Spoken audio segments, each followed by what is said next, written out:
Welcome back to another Tac Tac Toys review. You lovely people, and today we are going to look at the Gijoe classified retro card Viper, an army builder and the trooper that went on to become the main embodiment of the Cobra armed forces later in the series, taking over from the Cobra troopers, who were its main forces earlier on in the series. Hasbro must have seen a new opportunity to sell action figures to kids in the 80s. However, it's 2025 at the time of this video. So let's talk G.I. Joe classified retro card Vipers.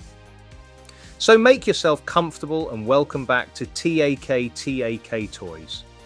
Now, I'm doing this review all around my bedroom, so it's a little different to usual, and the first thing you can probably notice is that I'm doing this review on a table with my Extreme Sets diorama, but also that the retro card classified figures are exactly that, more reminiscent of the original 80s Joe line with artwork and packaging that pays homage to that line, compared to the regular classified line, which is more slight or even more exaggerated updates to the 80s designs of the characters and modern packaging to boot. So as you can see, I have two on display here, and as this guy is an army builder, we are going to do this review with two of them, so let's get going. And as the back of the packaging says, knowing is half the battle, so let's find out more. And the file card tells us a bit more about the Cobra Viper. They are the backbone of the Cobra legions, highly motivated, well-trained and well-equipped. They are the ranks which do the backbone of Cobras work on the battlefield, and the first stepping stone to material wealth, power, or an outlet for terrible urges should any Vipers rise through the ranks of Cobra. An outlet for terrible urges, that sounds like the action figure community being up in arms when something controversial happens. But I'm sure the retro card Cobra Vipers won't give collectors a reason to be up in arms. Or will they? As you can see, other retro card figures in this wave include Rock 'N' Roll in his more classic look compared to the first classified version, and Doctor, Mindbender, which was originally a Pulse exclusive, I want to say, with all sorts of lab equipment and experiments included in that release. Also, here is the barcode in case you're in the States or Canada and want to try it out in your local Target or Walmart or wherever fine toys are sold. And I got these guys from K-Pow Toys. I did go and double check.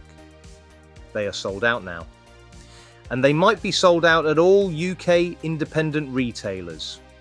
You may have to go Big Bad Toy Store or somewhere like that if you want a few of these, right? So that's a look at the packaging. And I did double check, and the whole shebang still have this guy in stock at the time of this video. So I'll drop a link in the comments below if you want to head on over there and pick yourself up a copy. And welcome back to Tac Tac Toys, your home of G.I. Joe classified reviews, 6-inch action figure news, and Operation Monster Force. Come join the fun. Yak-a-dee-yak, here's Tac Tac. So have you got any retro card Vipers in your collection? Are you like me and you'll watch a review despite having the figure just to enjoy the content? Let me know in the comments below. And also, if you do have any of these guys, how many do you have in your collection? So far, I have 11. And in case you didn't know, G.I. Joe is a highly skilled special operations force of men and women from around the globe tasked with defending the world from Cobra, a ruthless criminal organization who wants world domination. Whenever there's trouble, G.I. Joe is there. Although, to be honest, Cobra owning devices like weather dominators and having an island and multiple towns in the US called Springfield as bases of operations, they pretty much have world domination in their sights. But G.I. Joe stands ready, and knowing is half the battle. But Joeing is all the battle. So let's see what the Joes are up against in the form of this retro card Viper. So here is the retro card Viper, freed from his retro card prison and first impressions. I've got to say he's very good. He actually feels different in hand compared to the Cobra Island version and the 3-pack version with the Viper Officer and the Crimson and Python Patrol versions. And don't worry, comparisons are coming. The legs feel a lot more sturdy on this version, better boots, and the colours really pop on this version as well, much more like the 1980s O-ring character. As you can see, he comes with a retro card stand, some sets of hands and 2 weapons. So we will have a look at the accessories in more detail, and of course one thing that's immediately noticeable about the guns is that they could benefit from a bit of paint. But to be honest, I can understand that the price of the figure would increase, and I'm happy with these weapons with that being the case. The black weapon does have some brown painted areas and paints compared to the grey gun. He's also got a pistol, 2 fisted hands, a gun holding hand, and a painting finger hand. You might be able to swap a few of these hands out with another character with red gloves, say Marvel Legends Captain America, or vice versa, swap Cap's hands onto the retro Viper with some heat from a hairdryer. So, yep, there's the gun holding hand and fists and pointing finger hand all being displayed. As you can see, I have one of these Vipers opened up and one still on card. I will be opening both of these up for the sake of this review.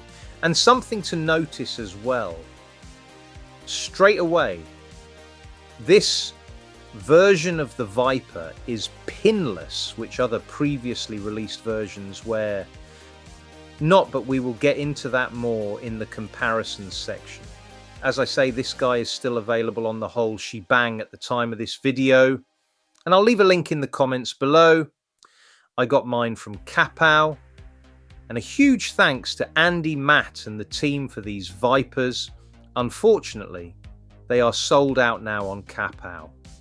So I'll give you a look at the retro card Viper from all different angles. I should also say the magazines from the 2 main guns are removable, not the pistol. So as you can see, very nice vibrant blues and reds on the costume. It's really a case of what type of Viper you prefer. Classic bright colours or the more muted colours of the previous versions. But I can tell you now, if you're looking to pick one over the other, this is the better version and option. So, as I mentioned, here's a look at the Viper's 2 main guns with their magazines taken out. It's just the small touches like this with Classified that really make the figures so fun to play with and do toy photography, or provide a few different options for posing on your shelf. Maybe with the Viper reloading his guns with fresh new magazines, for example. Now you might wonder why the Vipers need goggles on their visors. I'm okay with it. It's just a fun part of fantasy military in my opinion. So if you're enjoying this review so far, let me know in the comments below. Snag the like and hype button and feel free to become a channel member of you, like for even more content. I actually wouldn't mind some of the Crimson Vipers on this retro card body mould, or even some Dreadnought Vipers and Bats, maybe some Arctic Vipers to go with the upcoming Snowcat. There's lots of potential for repaints with Gijoe classified army builders, and maybe even versions we haven't had in the 1980s O-ring line. Right then, well, let's get to some comparisons, shall we? We've seen the Viper out of the package, got some positive first impressions and seen his weapons and additional hands. Now let's see how he compares to the classic 3-pack Viper first up. So as mentioned, here we go. Here's 2 retro card Vipers alongside the 3-pack Vipers. I don't have the Cobra Island ones in my collection, but this is a close enough similar design to that one. And as you can see, the colours are much more muted on these first releases of the Vipers compared to his retro card counterpart. And we will get a look at them both from all different angles. Watch me have trouble when I turn both figures round and they fall over, whilst I try to work the camera at the same time. This shit never happens to D Amazing or just Jay Hernandez, I can tell you. Ha ha ha ha ha ha. So just comparing the 3-pack Viper and the retro card Viper, do you have a preference? Let me know in the comments below.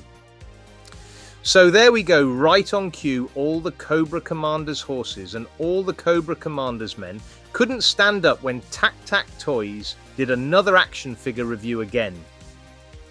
Honestly, so unprofessional on my part, I'll never get that job as an official photographer for Cobra propaganda material. Now, I've propped the figures up like they are taking a leak in the men's bathroom. Let's correct that quickly and have a look at them from the side view and then finally the front view again. So as you can see, there are differences when the 3-pack Viper and retro card Viper are put side by side. But you probably won't notice these differences if you don't have the figures next to one another, which does beg the question. Do you like all your armies to be in a uniform colour? Or do you like a bit of mixing and matching within the ranks? So for example, would you put the retro card Cobra troopers and infantry troopers together who have different shades of blue, or similarly these 3-pack Vipers and their retro counterparts which also have different shades of blues and reds? Let me know in the comments below. Personally, I'm fine with it, as I can imagine subgroups within my Cobra armies designated by colour shades and schemes.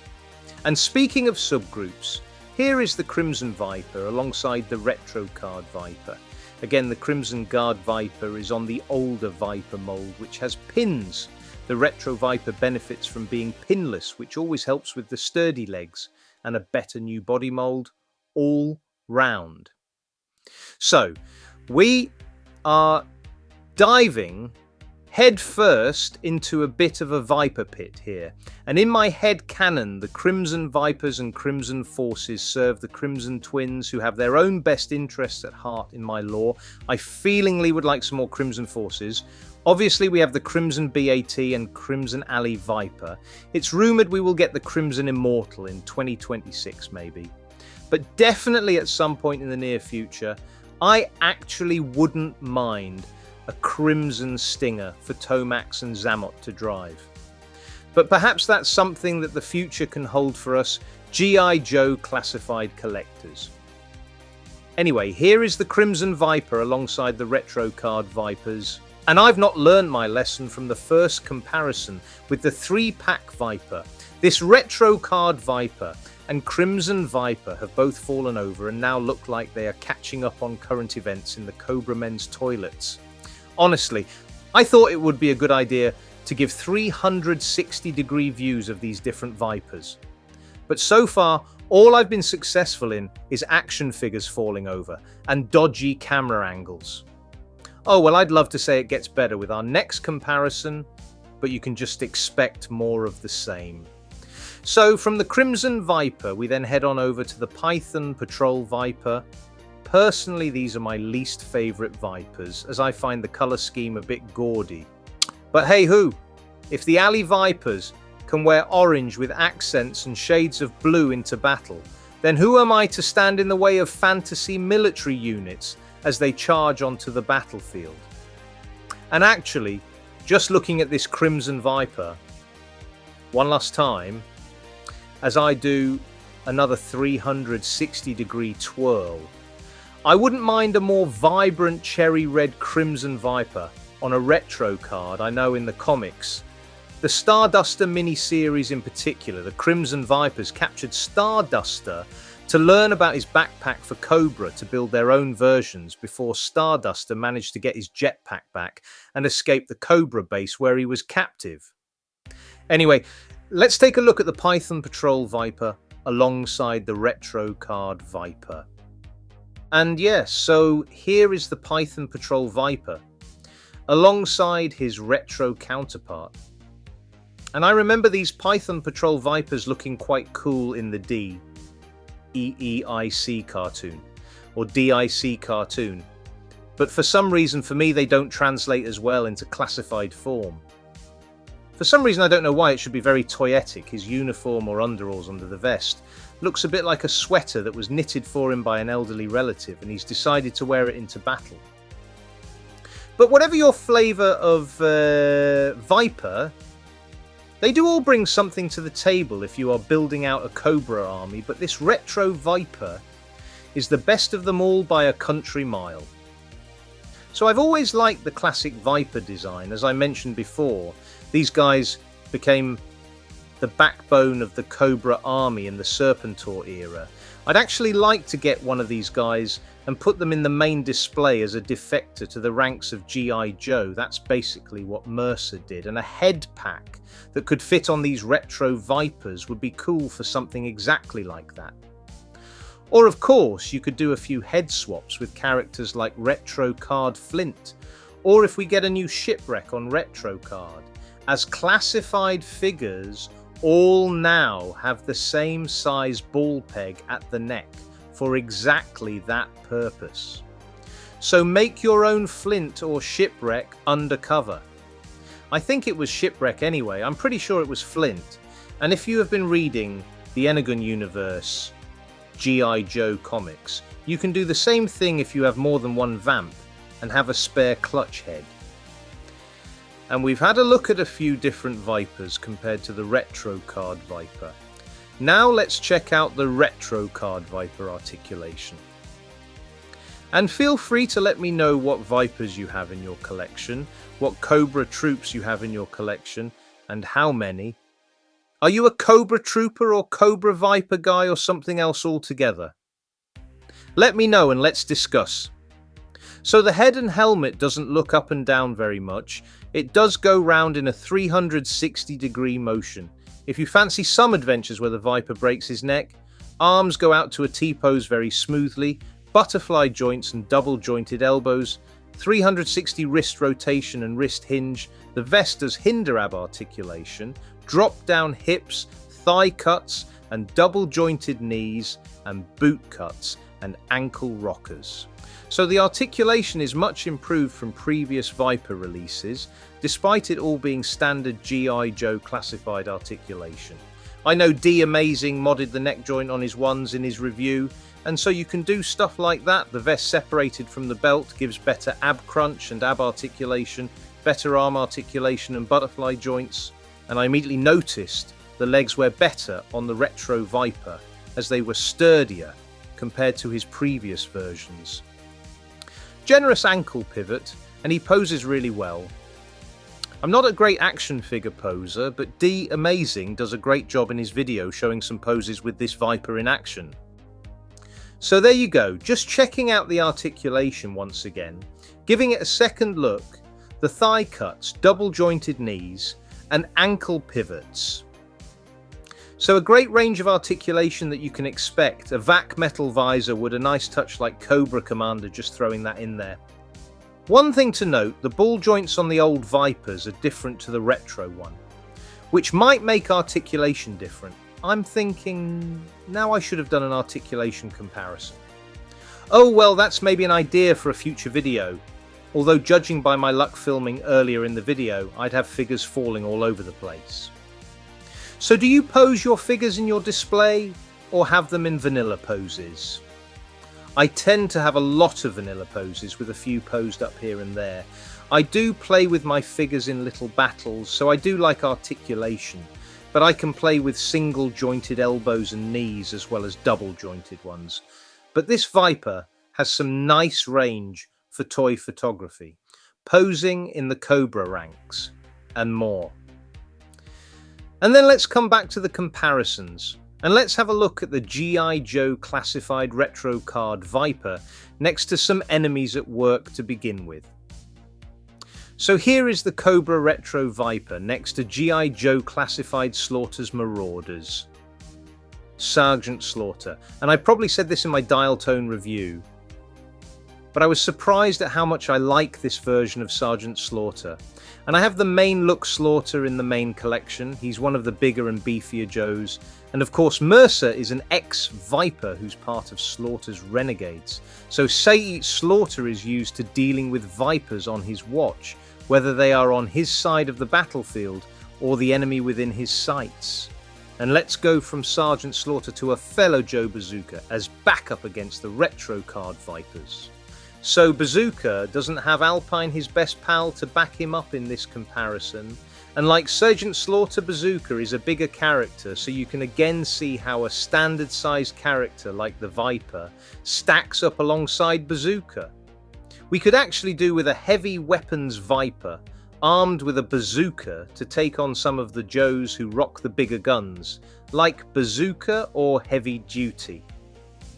And if you're enjoying this review, let me know your thoughts and opinions in the comments below. Have you got Bazooka in your collection? I actually prefer the Tiger Force version to the OG version. Sacrilege, I know. But I just like the green and yellow pants on Tiger Force Bazooka. The Battle Cat design on the trousers really speaks to me. Anyway, here's OG Bazooka next to the retro card Vipers. And here's the AliExpress Halo Jumper, as I've nicknamed him. Basically factory overstock, or KO. Someone on my video review commented that they are factory overstock. He does feel a bit different in hand to the Halo Jumper release that I've picked up from my local action figure online stockists, so I'm still not sure. But if you want to see what he's like, feel free to check out my review, and I'll leave a link in the comments below. And also there's a link in the comments of that video to a seller to pick him up from on AliExpress. So there you go. A look at a 65th anniversary trooper, which is a subline of Classified, meets a retro card line Viper in comparison. The retro card Gijoe Classified line being also a subline of Classified. And actually seeing the 60th anniversary Halo Jumper makes me think a camo pattern Viper would be cool. I have a feeling we are probably going to get Snow Vipers or Ice Vipers, or Winter is Coming Vipers to probably go alongside the Snowcat Haslab, which is coming in 2026. So let's see if that happens, but I wouldn't mind it considering we have Attic BATs. And here's Starduster, my favourite G.I. Joe classified figure and leader of the TAC pack. I might have to get another Viper and do a head swap with Edward Schuyler Acre Starduster to give a Starduster in disguise in Viper uniform on the shelf. And some Jump Jetpack Viper troops would be cool for Cobra forces to combat G.I. Joe. I suppose that's what the Trouble Bubbles are for. We could definitely do with a re-release of the Trouble Bubble, maybe a Crimson Trouble Bubble, as we have had a Python Patrol 1. Who are some of your favourite G.I. Joe characters realised in classified form? Let me know in the comments below. And I'd personally like to see Starduster in more G.I. Joe media. I know he was a mail-away figure with Serial, so the 80s figure was maybe a bit gimmicky, but he's a main guy in my canon. Anyway, in the mini-comics series, Starduster features in the Crimson Vipers and Cobra troops capture Starduster as Cobra, want his backpack to recreate the technology for themselves, but Starduster escapes and gives Cobra Commander and Destro quite a headache in the process. So here is Starduster alongside the retro card Vipers. And then from Starduster we go to a line that can sit side by side with your classified figures. Valorverse Action Force. So this is the Delta Trooper. I'm sure a 2.0 version is coming, or have we seen it already? I'm not totally sure. I've lost a bit of track with Action Force. I'll have to catch up with them when I get a chance. So my three favourite lines are Classified, Operation Monster Force and Valorverse Action Force. I just wish we could get Action Force a bit easier in the UK, but perhaps with the newly acquired license of Splinter Cell we might get good distribution outside of the US. Let's see! And going from Valorverse Action Force, let's have a look at Marvel Legends and the Prince of Darkness Dracula himself. So, as you can see, G.I. Joe Classified does sit just slightly smaller than Marvel Legends. G.I. Joe Classified is a little closer to true 1/12 scale, but this probably should make sense as G.I. Joe is full of regular people who are soldiers, whereas Marvel Legends is superheroes, supervillains, and in this case vampires who are superhuman and therefore should be a bit bigger. I do really like this Dracula. Shout out to Adam Batman Moran for picking this one up for me. Go check out his Instagram and I'll drop a link in the comments below. And speaking of shout outs, if you like Marvel Legends, feel free to check out Dan Who Reviews. He's got the mini comic wave up for review at the moment, and I'll drop link to those videos in the comments below. So interestingly, when Cobra were stealing DNA from around the world to create Serpentor for Dr. Mindbender, the Baroness and Cobra Vipers raided the tomb of Vlad the Impaler in Transylvania. And Beachhead, Majin, Frame, Low Light, and a few other Joes were sent to protect the tomb. So if you have Marvel Legends Dracula and a few of these Vipers and the Baroness alongside Beachhead and Mainframe, if you manage to get him early, and he is available on In Demand. At the time of this video, I think I'll double check. You can recreate that battle. Right time for shoutouts. So for all the latest Marvel Legends news and reviews, check out Dan Who Reviews. Jay's Toys Collection, UK for toy news in general. And if there is an action figure out there you can think of, Jay will have considered it for his collection. Head on over to his channel and check out all these YouTubers and UK independent retailers of action figures. And I mentioned Dan Who and Marvel Legends. Dan gave me an idea for a members-only live stream, which is also open to all viewers and subscribers. To give them a taste of what we chat about in the members' videos, usually a causal chat about action figure topics. This one is, which would you prefer, a Marvel Legends Zombies wave or a Battle Damaged Marvel Characters Marvel Legends wave? So feel free to check that video out, and I'll leave a link in the comments below.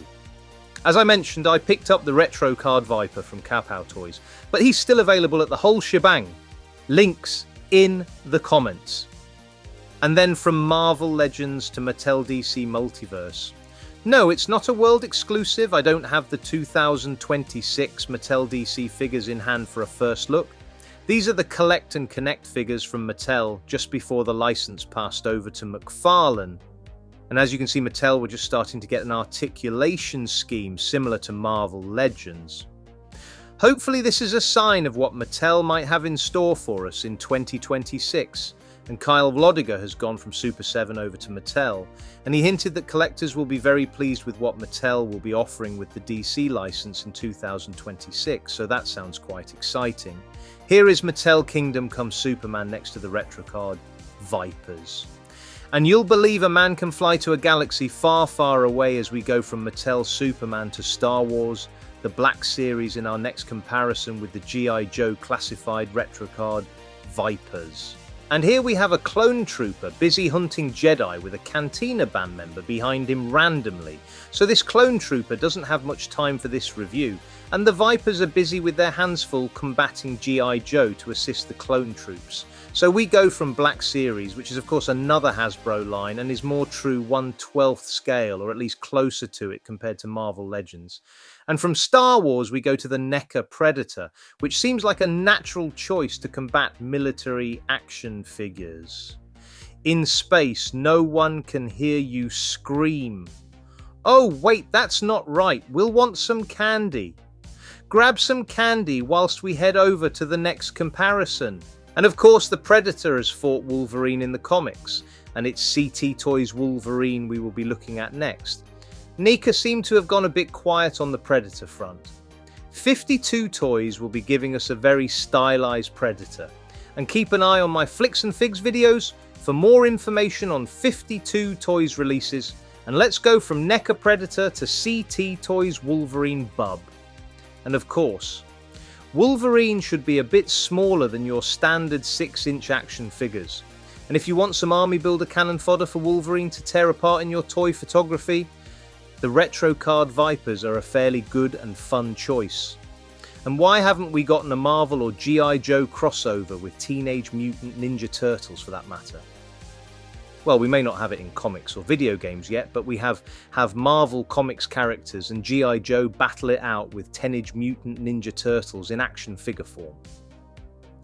And with that in mind, let's head over to the Super 7 Ultimates Teenage Mutant Ninja Turtles Leonardo, based on the 80s Toys So here we go, here's Super 7 Ultimates Leonardo from TMNT next to the Retro Card Vipers.